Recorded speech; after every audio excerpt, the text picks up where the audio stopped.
আমরা জানি যে ইব্রাহিম আলাইহিস সালাম তার একজন পুত্রকে কুরবানি করতে চেয়েছিলেন। আল্লাহ সুবহানাহু ওয়া তাআলা তার একজন পুত্রকে কুরবানি করার নির্দেশ দিয়েছিলেন। এখন প্রশ্ন হচ্ছে, ইব্রাহিম আলাইহিস সালামের দুজন পুত্র ছিল, ইসমাইল এবং ইসাক। তো ইব্রাহিম আলাইহিস সালাম কাকে কুরবানি করতে চেয়েছিলেন এবং তার কোন পুত্রকে আল্লাহ সুবহানাহু ওয়া তাআলা কুরবানি করার নির্দেশ দিয়েছিল? আমাদের খ্রিস্টান ভাইদের দাবি হলো যে ইব্রাহিম আলাইহিস সালামকে কুরবানি করার নির্দেশ দেওয়া হয়েছিল তার পুত্র ইসাক আলাইহিস সালামকে, ইসমাইলকে নয়। অপরদিকে মুসলিমদের দাবি হলো যে আল্লাহ সুবহানাহু ওয়া তাআলা ইব্রাহিম আলাইহিস সালামকে কুরবানি করার নির্দেশ দিয়েছিলেন ইসমাইল আলাইহিস সালামকে, ইসাক আলাইহিস সালামকে নয়। আমাদের খ্রিস্টান ভাইরা বলে থাকেন যে বাইবেলের নাম ধরে বলা হয়েছে ইসাক আলাইহিস সালামকে কুরবানি করো, আর পবিত্র কোরআনে কোথাও বলা হয়নি যে ইসমাইল আলাইহিস সালামকে কুরবানি করো। এত বাইবেলই ঠিক, আমাদের দাবিটাই সঠিক, বাইবেল অনুযায়ীও পবিত্র কোরআন অনুযায়ীও।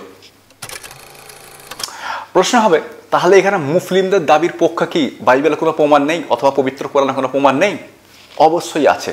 তো কোথায় আছে? এর জন্য আপনাকে সম্পূর্ণ ভিডিওটা মনোযোগ সহকারে দেখতে হবে। অবশ্যই প্রমাণ দেওয়া রয়েছে যে আল্লাহ সুবহানাহু ওয়া তাআলা ইব্রাহিম আলাইহিস সালামকে কুরবানি করার নির্দেশ দিয়েছিলেন ইসমাইল আলাইহিস সালামকে, ইসাক আলাইহিস সালামকে নয়, অ্যাকর্ডিং টু বাইবেল এবং অ্যাকর্ডিং টু পবিত্র কোরআন। আর শুধুমাত্র ভিডিওটা মনোযোগ সহকারে দেখবেনই না, বরং ভিডিওটা শেয়ার করবেন, কারণ আমাদের খ্রিস্টান ভাইয়েরা অপপ্রচার করে থাকেন যে ইসাক আলাইহিস সালামকে কুরবানি করতে চাওয়া হয়েছিল, ইসমাইল আলাইহিস সালামকে নয়। তারা মুসলিমদের মধ্যে বিভ্রান্তি ছড়াচ্ছে, আর আমরা বিভ্রান্ত হচ্ছি, কারণ এখানে আমাদের আলেম সমাজের কোনো ভূমিকা নেই। আমরা খ্রিস্টানদের প্ররোচনায় বিভ্রান্ত হচ্ছি। শুধু এখানেই শেষ নয়, বাংলাদেশে শত শত হাজার হাজার মুসলিমকে খ্রিস্টান বানানো হচ্ছে এভাবেই, আর আলেম উলেমারা চুপচাপ। এজন্য একটু কষ্ট করে ভিডিওটা শেয়ার করুন, বহু মানুষ সত্যের সাক্ষাৎ পাবেন আপনার একটা শেয়ারের মাধ্যমে। আর শুধু শেয়ার করেই থেমে যাবেন না, বরং এই ভিডিওর প্রেক্ষিতে আপনি আপনার মূল্যবান মতামত দিয়ে আমাকে ধন্য করুন। মানে শুধুমাত্র ভিডিওটা মনোযোগ সহকারে দেখবেন না, একটু কষ্ট করে শেয়ার করুন, আর তার সঙ্গে সঙ্গে আর একটু কষ্ট করে আপনার মতামতটা আপনি আমাকে জানান, এতে আমি উপকৃত হব। সালামুন আলাইকুম। আমরা জানি ইব্রাহিম আলাইহিস সালামের দুটো পুত্র ছিল, দুইজন পুত্র ছিল। প্রথম পুত্র ইসমাইল আলাইহিস সালাম, দ্বিতীয় পুত্র ইসহাক আলাইহিস সালাম। এখন খ্রিস্টান ভাইদের দাবি অনুযায়ী ইব্রাহিম আলাইহিস সালাম কুরবানি করতে চেয়েছিলেন তার পুত্র ইসহাক আলাইহিস সালামকে, ছোট পুত্র ইসহাক আলাইহিস সালামকে। আর আমাদের দাবি অনুযায়ী, মানে মুসলিমদের দাবি অনুযায়ী, ইব্রাহিম আলাইহিস সালাম কুরবানি করতে চেয়েছিলেন তার বড় পুত্র ইসমাইল আলাইহিস সালামকে। প্রশ্ন হবে, এখানে আসলে কে ঠিক? মানে খ্রিস্টান ভাইদের দাবিটা ঠিক নাকি মুসলিমদের দাবিটা ঠিক? এখানে আসলে ঠিক কে ঠিক? আমরা এই সম্পর্কে কথা বলবো বাইবেল থেকে এবং পবিত্র কোরআন থেকে। তবে তার আগে খ্রিস্টান ভাইদের সম্পূর্ণ দাবিটা একবার আপনাদেরকে জানিয়ে দিই। তাদের দাবি শুধুমাত্র এইটুকু নয় যে ইব্রাহিম আলাইহিস সালাম ইসহাক আলাইহিস সালামকে কুরবানি করতে চেয়েছিলেন, শুধু এইটুকু নয়, তারা এও বলেন পবিত্র কোরআনেও নাকি এমনটাই বলা হয়েছে, অথবা পবিত্র কোরআনে কোথাও এটা বলা হয়নি যে ইব্রাহিম আলাইহিস সালাম ইসমাইল আলাইহিস সালামকে কুরবানি করতে চেয়েছিলেন। এটা নাকি পবিত্র কোরআনে কোথাও বলা হয়নি। তো চলুন প্রথমে বাইবেল কি বলে একবার দেখে নিই। আর এর জন্য আপনাকে আসতে হবে বাইবেলের বুক অফ জেনেসিস, একেবারে বাইবেলের প্রথম পুস্তকের 22 নম্বর অধ্যায়ের 2 নম্বর ভার্সে, যেখানে ঈশ্বর ইব্রাহিম আলাইহিস সালামকে বলছেন, মানে বাইবেলের ঈশ্বর আব্রাহামকে বলছেন। দেন হি সেড, আল্লাহ সুবহানাহু ওয়া তাআলা বলছেন বাইবেল অনুযায়ী, নাও টেক ইয়োর সান, তুমি তোমার পুত্রকে নাও, ইয়োর অনলি সান ইসহাক, তুমি তোমার একমাত্র পুত্র ইসহাককে নাও, হুম ইউ লাভ, যাকে তুমি ভালোবাসো, এবং তুমি তাকে কুরবানি করো, তুমি তাকে জবাই করো। এখন এখানে বলা হচ্ছে যে তুমি তোমার একমাত্র পুত্র ইসহাককে নাও, যাকে তুমি ভালোবাসো। তো বাইবেলে তো পরিষ্কারভাবে বলা হচ্ছে যে ইব্রাহিম আলাইহিস সালাম কুরবানি করতে চেয়েছিলেন তার পুত্র ইসহাক আলাইহিস সালামকে, এবং তিনি একজন নবী ছিলেন। এবং বাইবেল অনুযায়ী ঈশ্বর ইব্রাহিমকে এই আদেশই করছেন যে তুমি তোমার পুত্র ইসহাককে কুরবানি করো, ইসহাককে জবাই করো।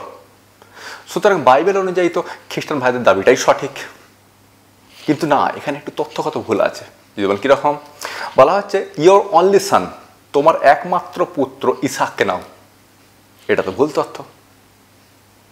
ইসাক ইব্রাহিম আলাইহিস সালামের একমাত্র পুত্র নয়, অদ্বিতীয় পুত্র নয়। কেননা ইব্রাহিম আলাইহিস সালামের বড় পুত্রের নাম ছিল ইসমাইল আলাইহিস সালাম, ইসাক আলাইহিস সালাম নয়। ইসাক আলাইহিস সালাম তার দ্বিতীয় পুত্র, প্রথম পুত্র ইসমাইল আলাইহিস সালাম। বাইবেল অনুযায়ীও ইব্রাহিম আলাইহিস সালামের বড় পুত্র বা প্রথম পুত্র বা অদ্বিতীয় পুত্র বা একমাত্র পুত্র হলেন ইসমাইল আলাইহিস সালাম, ইসাক আলাইহিস সালাম নয়। এখানে এটা তথ্যগত ভুল, মানে এটাকে পরে পরিবর্তিত করা হয়েছে যে তোমার একমাত্র পুত্র ইসাককে নাও। ইসাক একমাত্র পুত্র ছিলেন না। যদি কোনো পিতার একমাত্র সন্তান হয় তাকেই বলা হবে অনলি সান।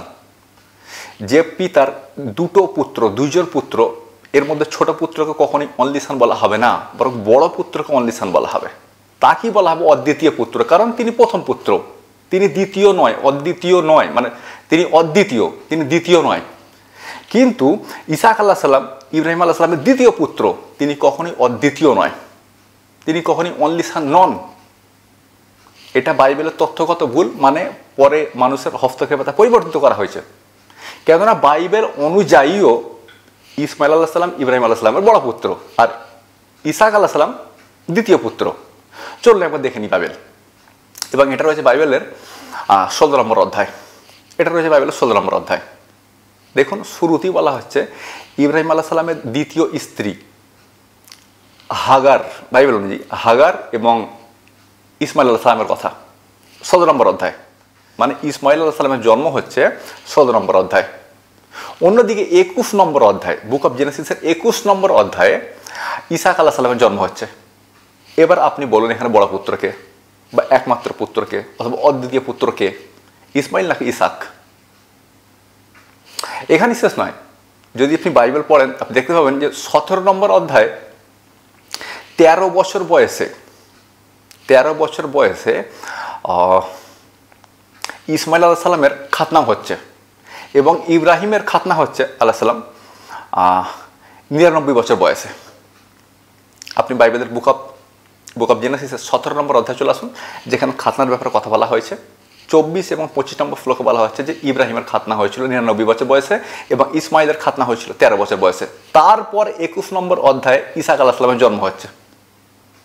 তারপরও 22 নম্বর অধ্যায় 2 নম্বর শ্লোকে বলা হচ্ছে, 2 নম্বর ভার্সে বলা হচ্ছে যে ইব্রাহিমের একমাত্র পুত্র ইসাক অথবা বড় পুত্র ইসাক বা অদ্বিতীয় পুত্র ইসাক।